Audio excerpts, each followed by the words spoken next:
Good morning, children. In the earlier class, children, we tried to understand about the Pakistan resolution.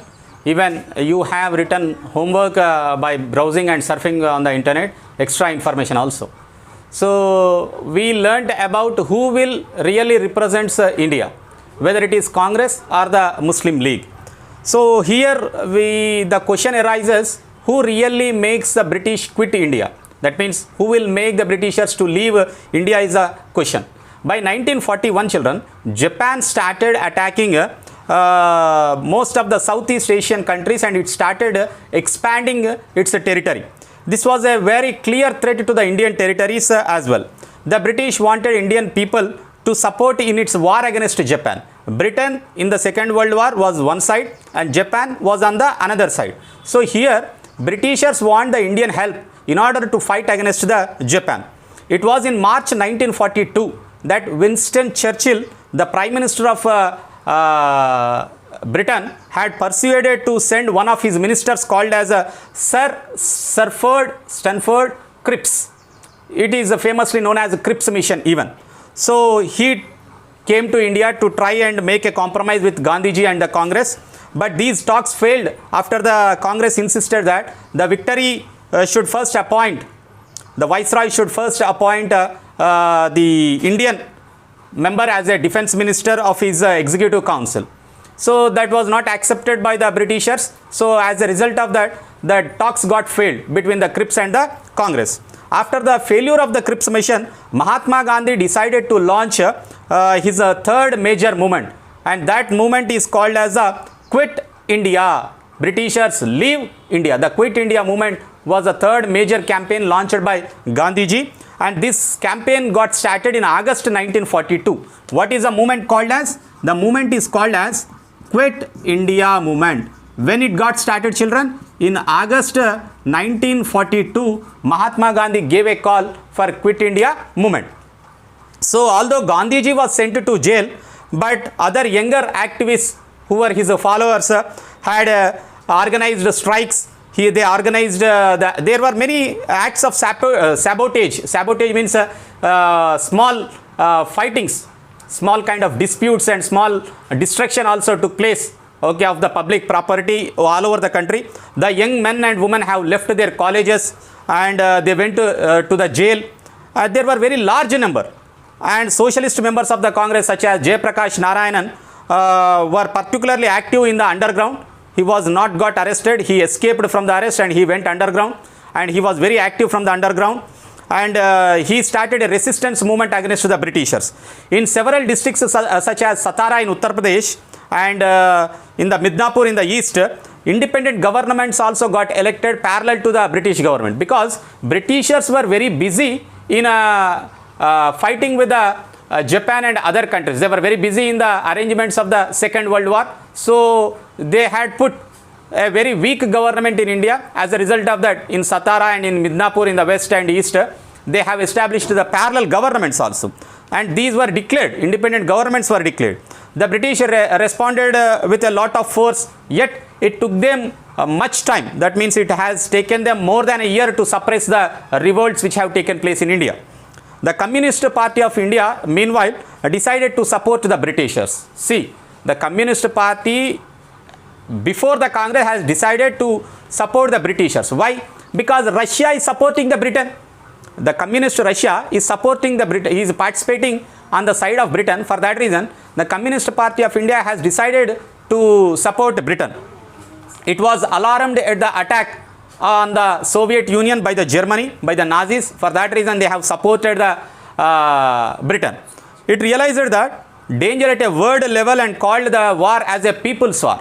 So Nazis attacking the Soviet Union as a war against the people, and they have decided to support the Britain in their further attempts. On the contrary, Gandhiji felt that Indians would be able to handle Japan on their own after the Britishers leave India. Gandhiji was of a feeling that Japan we can handle if the Britishers leave. But that could not happen. Before that only CPI has decided to support the Britain. The initial victories of Japan in the World War II, you know it very well. We have learnt in the first unit itself that Japan was victorious in the initial stages. Even Germany was also victorious in the initial stages. The entire scenario got changed after America entered into the war. So against the Americans and Europeans created a strong impression on the people of India that firstly it seemed that European colonists would get feared or defeated very soon, because Japan started getting victories, so they thought that European powers can be easily defeated. Secondly, Japan was an Asian country and could stand up against the European colonial power. We felt that impression has come in the 1941-42. But Indians felt that they too can fight against the Britain and they can stand up against to the Britain decisively. The myth that the British race was superior than the other races, that was a myth, that was an illusion. That was a feeling that, oh, British race is superior than our race.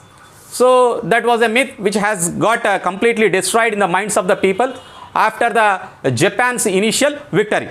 And you know, Subhash Chandra Bose, one of the most important freedom fighter, had taken up the opportunity created by the difficulties of the British. He said that India's independence was of utmost importance.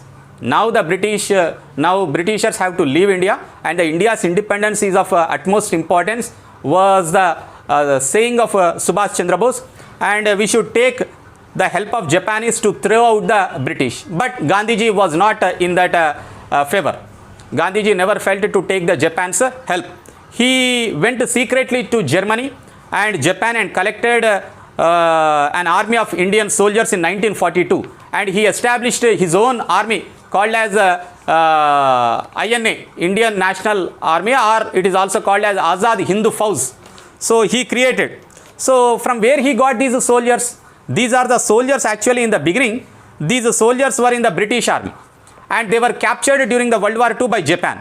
So these people got released from the Japanese jails. He persuaded the Japan to release those Indian soldiers and he made them to join the Indian army. So Japanese, when the British were defeated in the Burma and Malaya, the prisoners of war were taken and released by him, and he created and he called for the Indian National Army, that which we call it as a Azad Hind Fauj. So later other Indians also joined the army, including many women also. However, Gandhiji was did not agree with the plans of Bose. He felt that Japanese control cannot be the liberators of India, and they have chosen a different path. Gandhiji's path was different and Subhash Chandra Bose's path was different, and this led an army of Indian soldiers to fight along the Indian soldiers to fight against the imperial army of Japan against the British for almost 3 years. They have fought for almost 3 years. This time was very dramatic and difficult for the entire world, but you know it very well. In the Second World War, Japan got defeated in the hands of the Britain. So once the Allied powers were losing the war, then Russia stopped the Nazi forces at Stalingrad. At the Battle of Stalingrad, the Nazi forces were stopped by Russia after the victory at the Stalingrad by Russians. The Allied powers regained control and eventually won the Second World War, and Subhash Chandra Bose, Indian National Army founder, one of the founder of the Indian National Army, it is not certain whether Bose disappeared or dead in a plane crash. Okay, whether he is died or whether he is still alive was completely uncertain. But in June 1944, when the war was about to end, then the British government released Gandhiji from the jail, who was in the jail during the Quit India movement. He was released from the prison. They set the time for another round of negotiations, for discussions for the talks of Indian independence. So we shall see in the next class what were the popular upsurge in the 1946 and 48 that led to the independence of India and partition of India. Thank you, children.